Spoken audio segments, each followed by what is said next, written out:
Você já parou para pensar o que significa de fato viver debaixo da graça de Deus? Em um mundo onde tudo parece depender do nosso esforço, desempenho e merecimento, a graça surge como um presente inesperado, imerecido, ilimitado e transformador. Neste vídeo vamos refletir sobre como a graça de Deus não apenas nos alcança, mas nos sustenta, nos restaura e nos conduz a uma vida cheia de propósito e de esperança. Prepare seu coração, porque entender a graça muda tudo. Atos capítulo 4, versículo 33. Com grande poder os apóstolos davam testemunho da ressurreição do Senhor Jesus e em todos havia abundante graça. Desde o Pentecostes, a igreja de Jerusalém, cheia do Espírito Santo, crescia em números e em graça. Permanecia firme na palavra e arraigada na oração.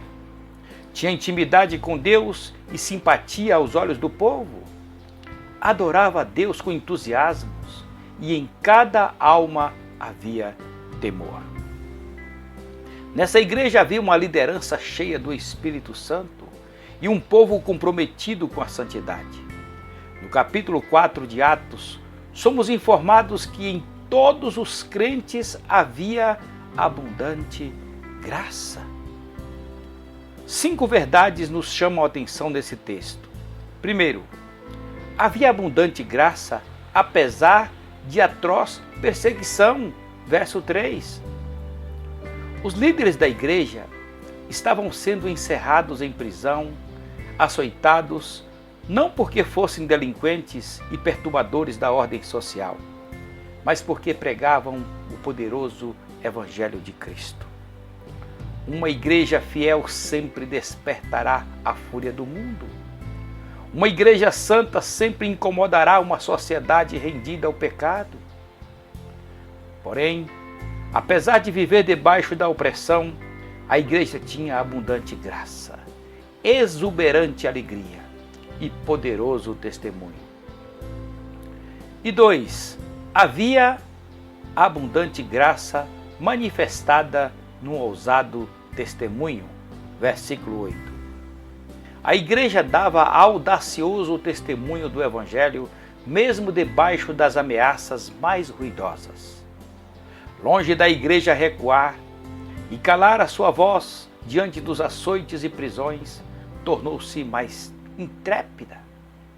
O apóstolo Pedro, cheio do Espírito Santo, deixou claro que a cura do paralítico, descrita no capítulo 3 de Atos, não era um prodígio realizado por seu próprio poder.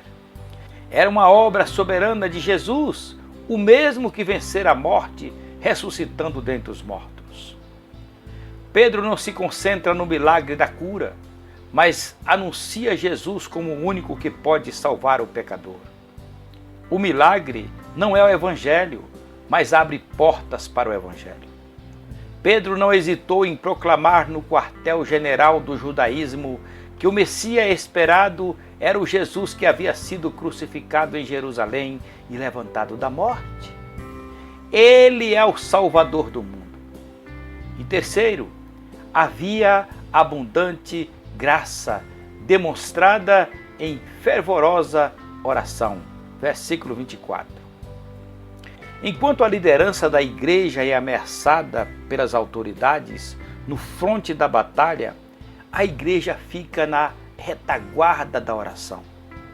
Longe desses crentes perderem a coragem e o favor espiritual diante da perseguição, entregam-se à oração com mais fervor, sabendo que Deus é soberano e que até mesmo as ações mais perversas dos ímpios estão rigorosamente sob o controle de Deus.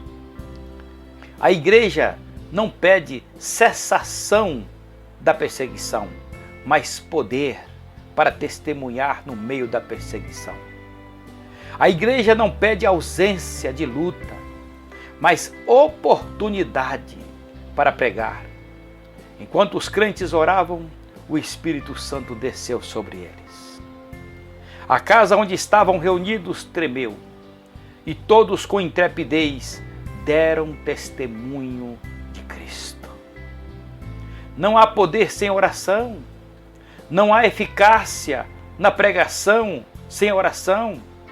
A igreja precisa não dos aplausos do mundo, mas do poder do Espírito Santo.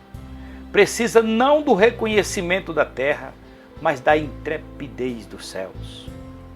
E quarto, havia abundante graça revelada na plenitude do Espírito Santo. Versículo 31.